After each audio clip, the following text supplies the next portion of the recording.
At a closed-door meeting on Tuesday, Senator Bernie Sanders, of ET, gave a point-by-point explanation of his new single-payer health care bill to the Senate Democratic caucus. But most of them already knew what was coming, and many had already embraced it. Over the past several months, Sanders has convinced 24 of the biggest liberal advocacy organizations and nearly one-third of Senate Democrats to co-sponsor his updated Medicare for All bill.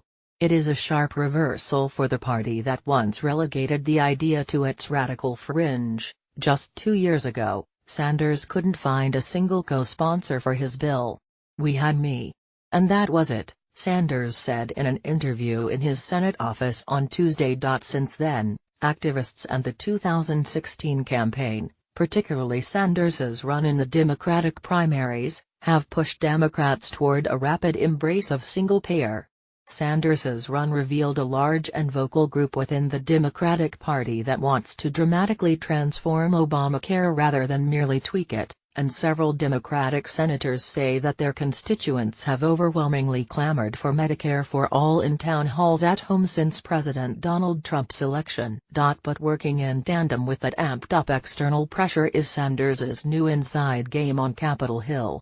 Sanders's bill emerges Wednesday as the product of a healthcare working group involving staffers from over a dozen Senate Democratic offices, according to 2 sources with knowledge of it.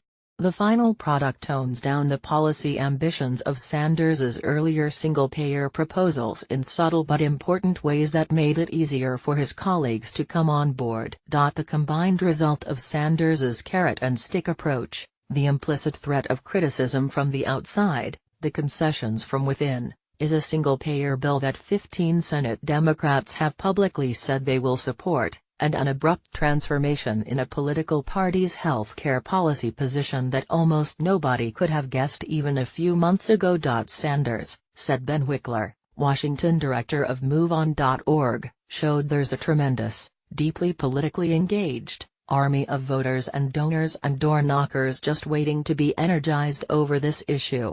And then he wooed the party by being a team player.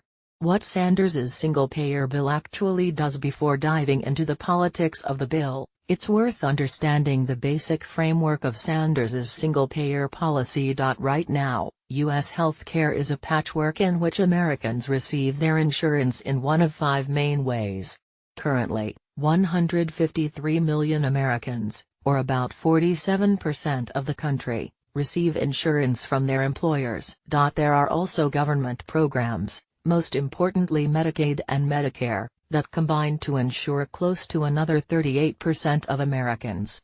Then there are the last 2 buckets, the 5% of Americans who receive coverage on the Obamacare exchanges and the approximately 9% of Americans with no insurance at all. Sanders's plan, like Representative John Conyers's DME plan in the House, would collapse all those different health care options into one government plan.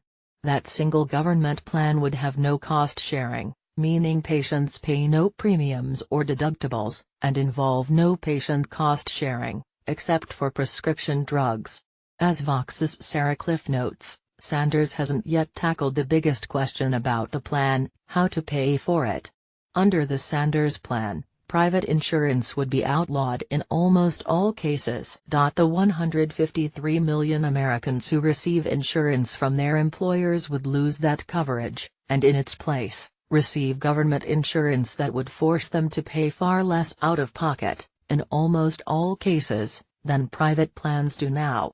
The private health insurance industry would all but evaporate, and government insurance would, largely, be the only game in town. Sanders created a single-payer bill intended to win over Senate Democrats, but while keeping that transformational objective, Sanders's Medicare for All Act also scales back some typical single-payer provisions to win over more Senate Democratic supporters. For instance, earlier single-payer bills, both Sanders's campaign plan and Conyers's bill, called for nearly instantaneous transformation of the healthcare system, moving everyone onto the government plan in about 1 year. Sanders's new plan outlines how to move everyone onto the one government plan in a way that more Senate Democrats could support.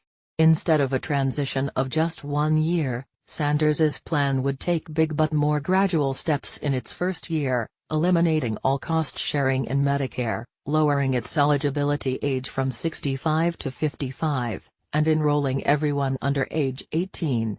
Still, Sanders said, that's a pretty big deal. In the second year of its implementation, Sanders's bill would again lower the Medicare eligibility age from 55 to 45. In the third year, the age would again fall from 55 to 35. It's not until